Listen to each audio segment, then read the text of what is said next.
Okay, Ireland-Spain has not long finished at the Women's Rugby World Cup in Pool C. It's finished 43 points to 27 to Ireland. It was 24-12 at half-time to Ireland. And there was a period where Spain were on top and looked like they could take the lead as well. And so this game did seesaw. The momentum swung constantly in this game. It was the same in the second half as well as the first. The momentum swung. Now, Ireland raced out to a 12-0 lead after just 18 minutes with tries from O'Brien and Costigan. O'Brien, the fly half, converted her try but then missed the conversion for Costigan's try. But at that point, you're thinking they could run riot over this much changed Spain side from the game against New Zealand on the opening weekend. They had to do a lot of tackling. They were doing a lot of defending with that Spain side, although their scrum held up really, really well, and they only conceded 2 penalties. Today, however, the penalty count for both sides was a lot higher than the opening weekend. I think that's an area that both sides would want to clean up going forward into their final pool stage matches. But no, Spain gave it a really good crack today. They get their bonus point for scoring 4 tries. They couldn't quite get a losing bonus point, which is unfortunate, but because Ireland have won both their games and New Zealand are most likely, as I was watching, they were hammering Japan. So as things are most likely going to pan out, be New Zealand and Ireland going through to the quarterfinals. But Claudia Perez and Roman, they get their tries. And so it's after 28 minutes, it's 12-all. Now, Argudo did miss a lot of conversions. Had those conversions stuck, this could have been quite a different outcome, I think. I think potentially Spain could have won the game. But again, hindsight is a great thing. The kicking conditions weren't as easy as in the opening weekend. The weather was blustery up in Northampton. But after 28 minutes, it's 12-all. And Spain were on top at that point. And then another momentum swing. Higgins gets a try in 34 minutes. And McGann gets the first of her 2 tries on the stroke of half-time. And you're thinking, okay, Ireland have got control now. They're 24-12 up. They're in a good position to kick on in that second half.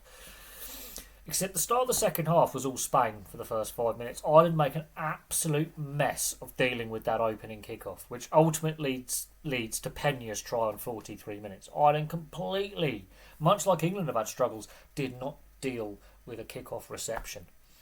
And because of that, they concede a sloppy try. It's Spain's third. And, suddenly they're on the back foot at the start of the second half. However, they do quickly respond with 2 tries from number 8 Moore. The first one is a brilliant piece of off the training ground play.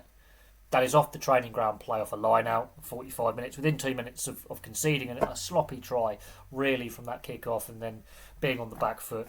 They bounce back really quickly. Moore gets her second try in 56 minutes. O'Brien converts that one. That'll be her final conversion. But then a few minutes later, Almeida gets a try. Now, this one went to the TMO because initially the referee thought it was held up, then thinking there's a double movement, but actually you are allowed to place the ball under the laws of the game. Very lengthy TMO check for Almeida's try, but it stands, and that gives Spain a bonus point as well. Now, McGann gets her second try in 70 minutes to seal the win, but then Ducher, right at the death, gets a try in 79 minutes, just to make, but you could see the momentum swings in this game. Ireland didn't have full control of that second half. They didn't have full control in that first half. And if you look at the two nations head-to-head, it's actually pretty even. In the last 12 matches between the two, it's 6-all, if you think about it. And that's including this game. That is a very interesting record. This Spain side are not just here to make up the numbers. They did give Ireland a proper test match in testing conditions where, sunny 1 minute, then there's rain, then there's wind. It was very blustery, changeable conditions.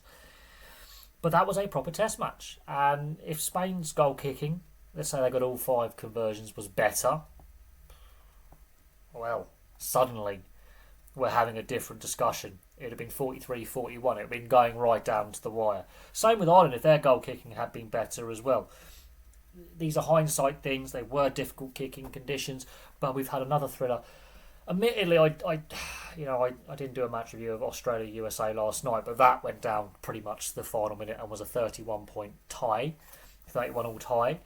This one, while the scoreline shows a bit of separation, it was a lot closer than the scoreline suggests, and goal kicking has proven crucial.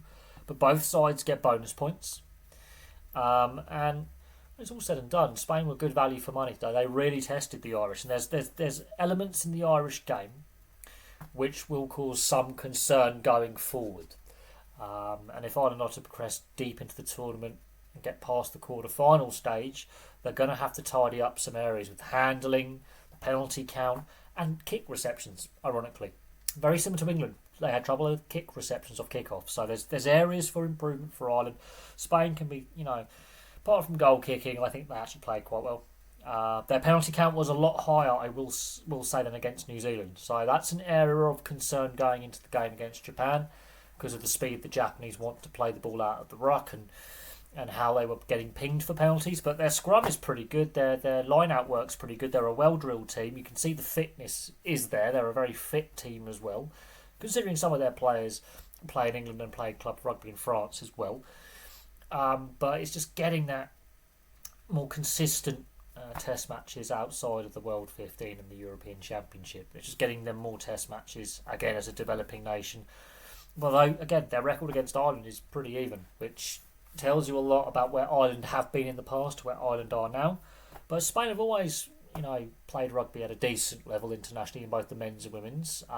They've always been pretty consistent. Some good players have come out of Spain. And this Spanish side is a very young Spanish side. There's a lot of growth for the future. But it was a very entertaining game. And we shall see what the rest of the matches today and going through the tournament are like. But they're getting more entertaining, I think. And again, no yellow cards in this game. So no high challenges, no 20-minute reds. That's refreshing. Because I think there's been a bit of controversy and a bit of inconsistency around the 20-minute red card and the TMO and the high tackle review system. But there we go. Thank you very much for watching. Place your thoughts in the comments section below, and I'll have some more content for you all very, very soon.